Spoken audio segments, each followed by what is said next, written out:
Media Thailand sebut timnas Indonesia sudah selevel dengan Jepang, Australia dan Arab Saudi.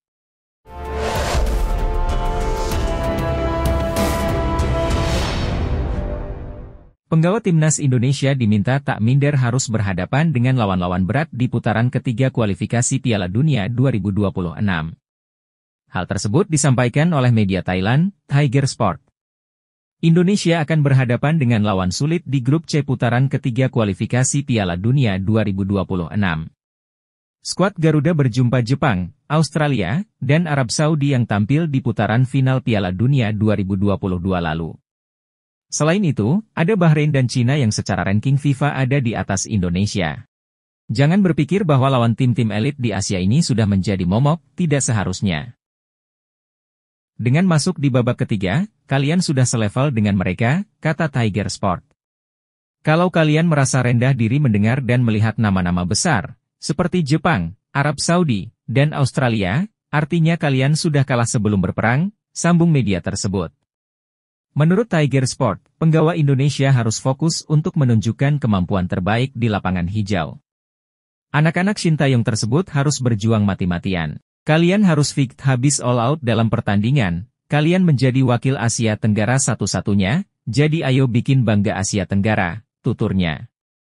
Menurut media Thailand tersebut, para penggawa Indonesia harus berusaha merebut tiket lolos langsung ke Piala Dunia. Caranya, mereka harus lolos dengan status juara atau runner-up grup. Mereka akan bermain sungguh-sungguh, tidak ada lagi leha-leha atau santai karena setiap pertandingan adalah pertandingan final, tutupnya. Media asal Malaysia, Makan Bola menilai peluang tim nasional Indonesia lanjut ke babak keempat kualifikasi Piala Dunia 2026 zona Asia terbilang besar. Media Malaysia itu merasa hal itu dikarenakan ada Bahrain dan Cina yang secara level, tidak terlalu jauh dengan skuad Garuda saat ini. Seperti yang diketahui, timnas Indonesia dipastikan masuk ke grup neraka pada babak ketiga kualifikasi Piala Dunia 2026 zona Asia. Sebab pasukan Sintayong itu akan bersaing dengan tim-tim kuat seperti Jepang, Australia, Arab Saudi, Bahrain, dan Cina di grup C. Jepang, Australia, dan Arab Saudi jelas merupakan tim yang sudah langganan tampil di Piala Dunia. Sehingga tidak heran jika negara-negara tersebut dijagokan untuk merebut tiket ke Piala Dunia 2026 yang berlangsung di Meksiko, Amerika Serikat, dan Kanada tersebut. Kendati demikian, perlu diingat hanya dua tim teratas dari masing-masing grup saja yang berhak langsung lolos ke putaran final Piala Dunia 2026. Lalu peringkat ketiga dan keempat lanjut ke babak keempat serta posisi kelima dan keenam dipastikan gugur. Saat drawing berlangsung, timnas Indonesia berada di pot 6 yang membuat lawan Garuda berat-berat. Namun, Makan Bola menilai ada dua tim yang dirasa mampu dikalahkan timnas Indonesia. Kedua tim itu adalah Cina dan Bahrain yang awalnya berada di pot kelima dan keempat. Soha menilai kekuatan Cina dan Bahrain tidak terlalu, sehingga timnas Indonesia harus benar-benar mempersiapkan diri. Masuk grup sulit, Indonesia masih punya peluang untuk melaju di kualifikasi Piala Dunia, bunyi keterangan Makan Bola dalam artikel mereka, dikutip Jumat, 28 Juni 2024. Di grup Indonesia, kedua tim Bahrain dan Cina tidak terlalu kuat menjadi wakil di Asia, tak jauh berbeda dengan timnas Indonesia. Ini akan menjadi kesempatan bagi pelatih Sintayong dan anak asuhnya untuk bersaing memperebutkan peringkat keempat grup C guna merebut tiket melanjutkan ke babak keempat kualifikasi Piala Dunia 2026, bunyi keterangan dari pihak Makan Bola. Pelatih timnas Jepang, Hajime Moriyasu angkat bicara terkait hasil undian kualifikasi Piala Dunia 2026 zona Asia. Ia menyebut bahwa semua lawan yang akan dihadapi Jepang tidak ada yang mudah, termasuk timnas Indonesia. Timnas Jepang tergabung dalam grup C. Mereka harus bersaing dengan Australia, Bahrain, Arab Saudi, Cina dan juga timnas Indonesia. Moriyasu mengakui bahwa Jepang masuk dalam grup yang sangat sulit. Pandangan pertama saya atas hasil undian ini adalah kami masuk dalam grup yang sangat sulit, buka Moriyasu di laman resmi JFA. Moriyasu menyebut bahwa timnas Jepang tidak boleh meremehkan tim manapun di grup C ini, termasuk timnas Indonesia yang rankingnya paling buncit. Ia menyebut bahwa semua tim akan tampil all out untuk lolos ke Piala Dunia 2026 sehingga Jepang harus siap memberikan performa terbaik mereka. Di babak sebelumnya, kami menemui kesulitan yang besar. Jadi saya rasa di babak ini semua pertandingan akan berjalan dengan jauh lebih sulit lagi, sambung Moriyasu. Meski begitu, kami akan menatap setiap pertandingan dengan determinasi dan juga keberanian yang besar.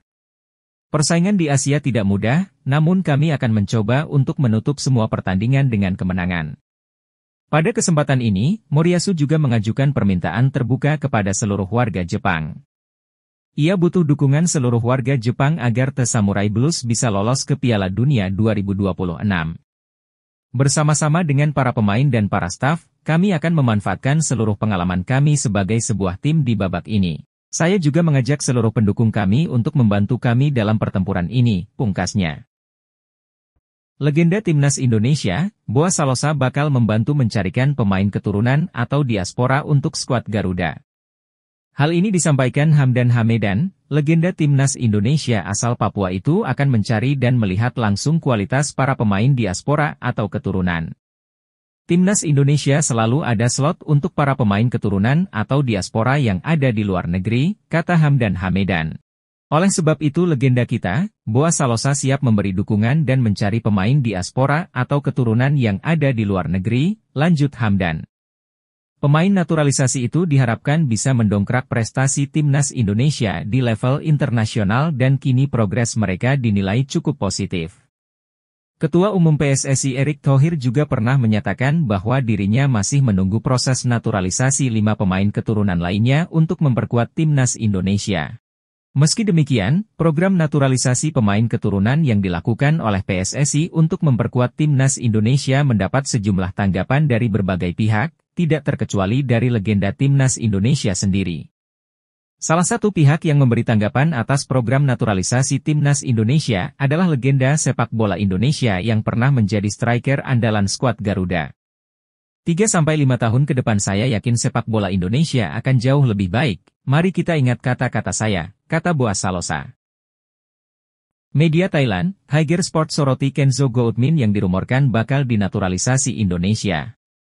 Meski proses naturalisasinya belum diproses, nama Kenzo Goutmin tetap menjadi banyak perbincangan di media Asia, khususnya wilayah ASEAN. Banyak rumor jika bergabungnya gelandang 22 tahun itu ke Timnas Indonesia, serta beberapa pemain naturalisasi lainnya membuat perubahan pandangan tim ASEAN seperti Thailand. Tiger Sport mengatakan bahwa mereka tidak tahu sampai kapan Timnas Indonesia akan terus menambah pemain keturunan dan membuatnya seperti tim Eropa. Indonesia terus melakukan perubahan dengan pemain Eropanya, dan sekarang mereka sudah menaturalisasi pemain dalam jumlah yang begitu besar, tulis Tiger Sport. Sampai kapan mereka akan melakukan ini? Sekarang ada nama baru, Kenzo Goutmin, muda, bermain di kasta tertinggi sepak bola Belanda, tambahnya. Saya pikir jika Indonesia terus melakukan naturalisasi, tim nasional Thailand akan kalah saing dengan Indonesia, tegasnya.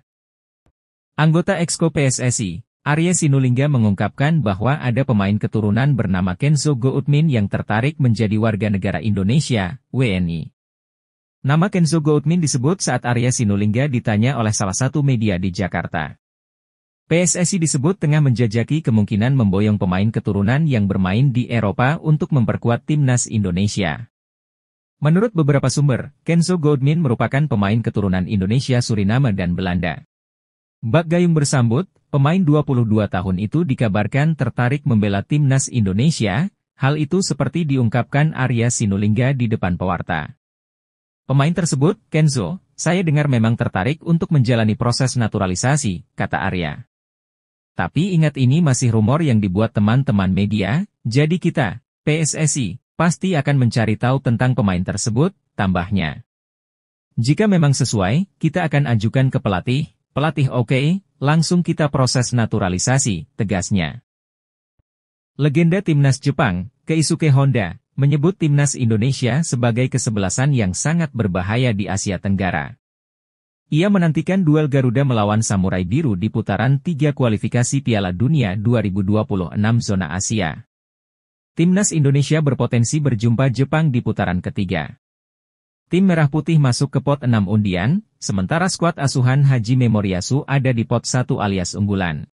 Sementara itu, Honda sudah pernah merasakan seperti apa berbahayanya Timnas Indonesia. Ex-AC Milan itu menghadapi anak asuh Shin Tae-yong di Piala AFF 2022 selaku manajer timnas Kamboja.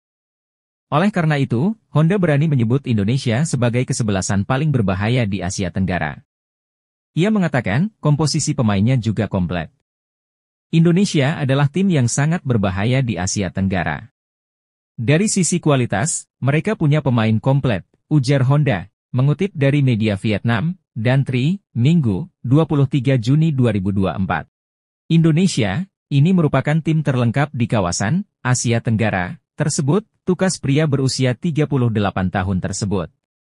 Mengingat ada potensi Indonesia bertemu Jepang, Honda menantikan duel tersebut terjadi di putaran 3 kualifikasi Piala Dunia 2026 zona Asia. Tentu, laga dipastikan berjalan menarik. Menarik untuk menunggu pertandingan antara mereka, Timnas Indonesia, dan tim Jepang di kualifikasi Piala Dunia, tandas Honda. Pelatih Timnas Indonesia, Shin Tae-yong, dijamin pusing karena ada 4 penyerang ganas asal Belanda yang bisa dinaturalisasi untuk membantu skuad Garuda lolos Piala Dunia 2026. Dibilang pusing karena Shin Tae-yong pastinya hanya diizinkan memilih beberapa di antaranya saja untuk dinaturalisasi menjadi warga negara Indonesia. Saat ini setidaknya ada 4 penyerang diaspora yang bisa didekati PSSI untuk dinaturalisasi dan memperkuat Timnas Indonesia. Mereka ialah Ulla Romeni, FC Utrecht, Dean Zandbergen, FC Dordrecht, Tim Watering, De Travers, dan Mauro Zijlstra, FC Volendam. Ulla Romeni memang hanya mencetak 1 gol di Eredivisie 2023 hingga 2024, namun penyerang 24 tahun ini sanggup mengemas 11 gol di Eredivisie 2022 hingga 2023. Tim Watering yang memiliki tinggi badan mencapai 193 cm mencetak 15 gol di Liga 3 Belanda 2023 hingga 2024. Mauro Zijlstra yang terang-terangan siap memperkuat Timnas Indonesia, tercatat sebagai runner-up top skor di kompetisi Liga Belanda U21 2023 hingga 2024. Terakhir, Dean Zandbergen mencetak 5 gol dan 6 assist bersama Sparta Rotterdam U21 di Liga 3 Belanda 2023 hingga 2024.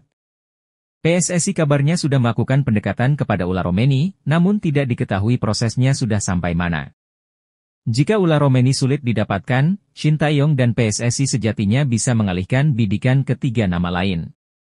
Satu hal yang pasti, PSSI mesti mendapatkan penyerang ganas sebelum Timnas Indonesia tampil di babak ketiga kualifikasi Piala Dunia 2026 zona Asia.